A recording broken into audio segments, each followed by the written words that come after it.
જય ગજાનંદ ગણપતિ બાપા, કૃષ્ણ કનૈયા લાલ કી જય.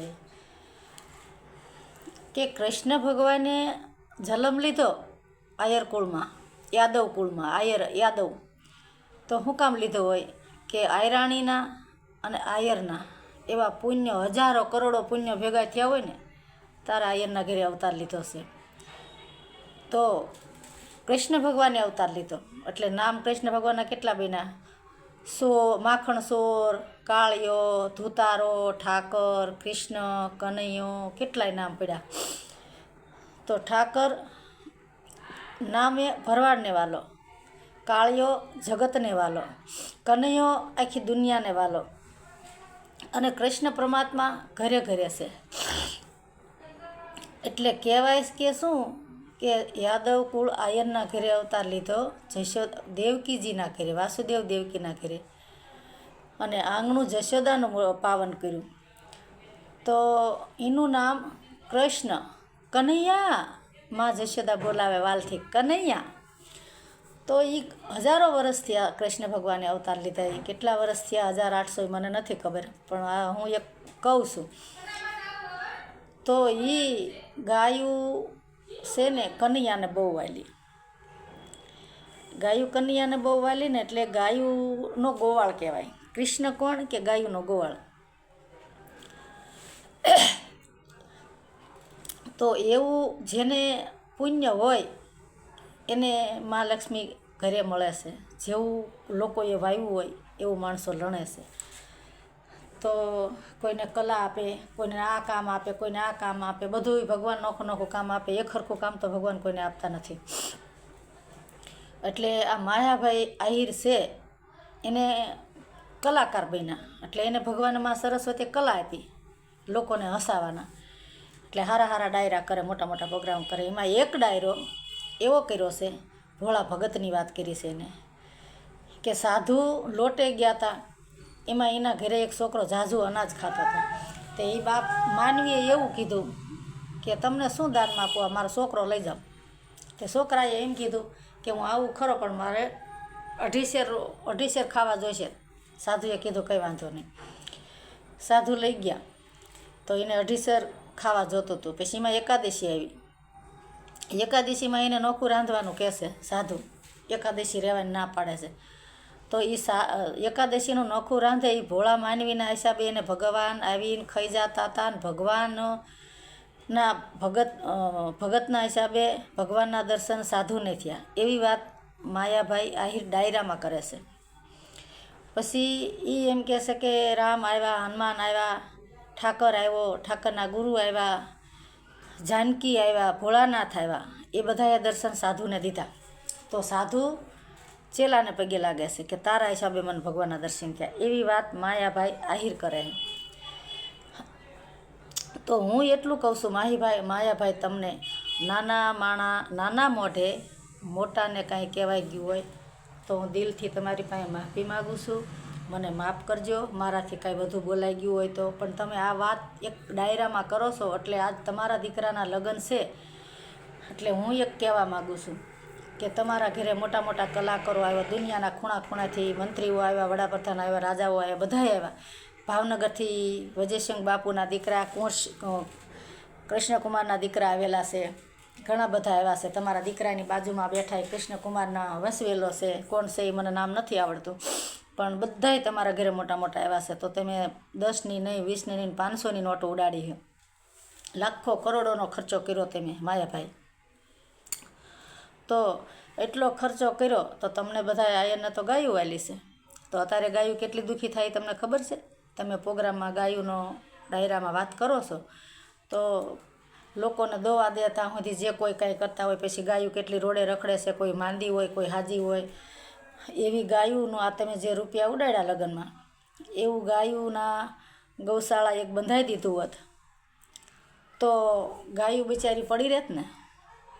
મને ખબર નથી પડતી પણ મને એક નાનપણથી ગાય બહુ વાલી છે. હું કીર્તન પણ ગાયુંના ગાઉં છું.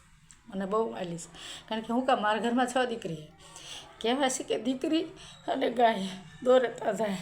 મારો દીકરો નથી મારી દીકરીને મેં વળાવી છે ને એટલે મને ખબર છે કે દીકરીને દુઃખી થાય, ગાય દુઃખી થાય એટલે દીકરી દુઃખી થાય. એટલે કહેવામાં માનવી એટલું જ છે કે માયાભાઈ કે જે તમે આ પૈસા ઉડાડ્યા, સારું સારું ખાવાનું બનાવ્યું, 32 જાતના પકવાન બનાવ્યા, તમે બહુ ખર્ચો કર્યો, બહુ કરોડો રૂપિયા ઉડાડ્યા, પણ તમારા ભાગ્યમાં હતા એટલે તમારા ગઢિયાનું વાવેલું તમને ઠાકરે દીધું. તો તમને ઠાકરે દીધું અને તમારા ગઢિયાના પુણ્યથી તમે કમાણા છો આટલો રૂપિયો. તો તમે તમારા છોકરા હાટું કંઈક કમાણા હોત તો આટલો રૂપિયો ગૌશાળા બંધાવી હોત, ગાયોને કંઈક વિચાર્યું હોત, કે મારા જે વિધવા દીકરીઓના કોઈના લગ્ન કરાવ્યા હોત, કે એ ગુપ્ત દાન કર્યું હોત, કોઈ રડતે રખડતા ભિખારીને દાન કર્યું હોત. માનવી તો માગીને ખાઈ લેશે, પણ પશુ પંખી માથે વિચાર્યું હોત, ગાયું માટે ખાસ વિચાર્યું હોત ને તો ગાયું તમારા છોકરાને કેટલા આશીર્વાદ દેત, 7 પેઢી ખાય નહીં ને ખૂટે નહીં ને એટલા આશીર્વાદ ગાયું દેત તમારા સંતાનોને. ભલે તમારા દીકરાના મહત્થી લગ્ન કર્યા, શું કામ કે તમને તો ભગવાને દીધું છે, તમે કોઈને પાસે જૂટવી તો નથી લીધું, તમારા ગઢિયાના પુણ્યથી તમે કમાણા છો. પણ મારું કહેવાનું એટલું જ છે, જો નાના તમે પૈસા છે ને તમે લગ્ન કર્યા છે, તો નાના માણસો હોય એ બિચારા શું વિચારે કે અમારી પાસે ભગવાને એમને દીધું હોત તો અમે આવા લગ્ન કરત, પણ નાના પાસે તો કંઈ છે જ નહીં, એટલે ક્યાંથી લગ્ન કરે.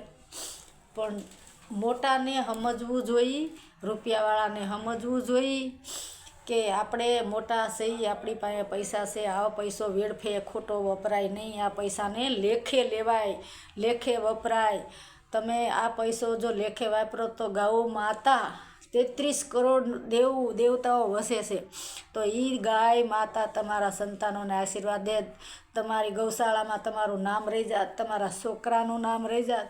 પણ તમારા ઘરે જે તમે ભગવાનની વાત કરી ને ભોળા ભગતની, તો તમારા ઘરે મોરારી બાપુ આવ્યા, એ ઠાકર ગણો તો એ, હનુમાનજી ગણો તો એ, રામ ગણો તો એ, પછી ગઢવી આવ્યા એટલે મા ભગવતી આવ્યા, પછી અતિત મહારાજ કોઈ છે એટલે એનથી ની મા ભગવતી આવી, એટલે સાધુ સંતો આવ્યા એટલે તમારા ઘરે 33 કરોડ દેવી દેવતાઓ આવી ગયા. અને જેટલા બે પગે હાલે એટલા માનવી મનુષ્ય છે એ ભગવાનનું જ રૂપ છે, એટલે તમારા ઘરે 33 કરોડો દેવતાઓ આવ્યા છે. હું ના નથી કહેતી, લાખો દેવતાઓ આવ્યા તમારા ઘરે. પણ એ દેવતાઓની સામું જોઈને જો તમે વિચાર્યું હોત કે આ પરમાત્મા, મારામાં પરમાત્મા, સામે પરમાત્મા, અહીંયા બધા માનવીમાં પરમાત્મા જ છે, તો પરમાત્મા અંદરથી એક જો આત્મો તમે વિચાર્યું હોત ને તો ગાયુંનું થાત. પણ હું આ પ્રશ્નો એટલા માટે કરું છું કે ગાયું દુઃખી થાય છે. આ કળયુગમાં, સિટીમાં, દુનિયામાં ગૌશાળા રહી નથી. તો આપણે બધાને દૂધ ખાવું સારું લાગે, દૂધ ખાવું છે, દૂધ નથી, માલઢોર નથી તો આપણે કંઈ નથી દુનિયામાં, તો આપણે દૂધ છે તો આપણે જીવવી છીએ. તમે જ વાત કરો છો ને દહીંમાં છાશ, દૂધમાંથી દહીં થાય, છાશ થાય, ઘી થાય, તમે વાત કરો છો, તો દૂધ ન હોય તો દહીં ન થાય ને છાશે ન થાય.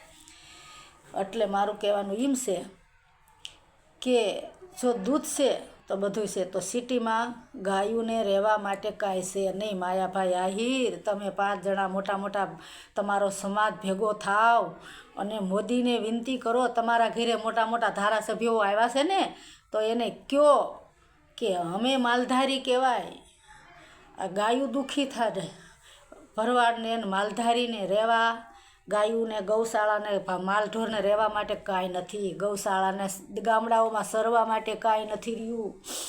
તો માટે મોટા મોટા મંત્રીઓને સભા બધાને કહો કે જો તમારે દૂધ ખાવું હોય તો અમારા માલઢોર માટે, પશુ માટે કંઈક વિચારો, મોટા મોટા ગૌશાળા બંધાવો, ગાયું દુઃખી ન થાય, ડૉક્ટરો મૂકો, જેવા માનવીના તમે ડૉક્ટરના દવાખાના કરો છો ને એવા ગૌશાળાના ડૉક્ટર મોટા મોટા મૂકો અને ગાયોના આશ્રમ બનાવો, એને પેટ ભરીને ખવડાવો, તો બધા એનું કલ્યાણ થાય, મનુષ્ય માતૃનું કલ્યાણ થાય. એટલે હું તમને માયાભાઈ આહિર વિનંતી કરું છું, મારી વાતની દુઃખ ન લગાડતા, મને બોલતા નથી આવડ્યું, મને હૃદયથી ગામો વાલે છે, એટલે વિનંતી કરીને કહું ખોટું ન લગાડતા.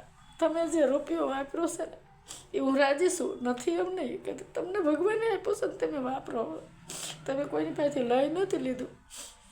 પણ એક આવો જો પ્રશ્ન સારો વિચાર્યો હોત ને તો તમારા દીકરાનું બહુ જ સારું થાત, તમારી નામ સારા જાત કે માયાભાઈ આહિર કલાકારે મોટી મોટી ગૌશાળા બનાવી, તમારું નામ રહે.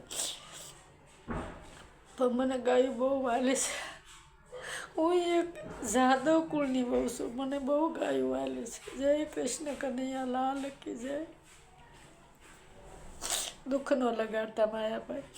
મારાથી કાંઈ વધારે બોલાઈ ગયું હોય તો હાથ જોડી માફી માગું છું, મને માફ કરજો. જય શ્રી કૃષ્ણ.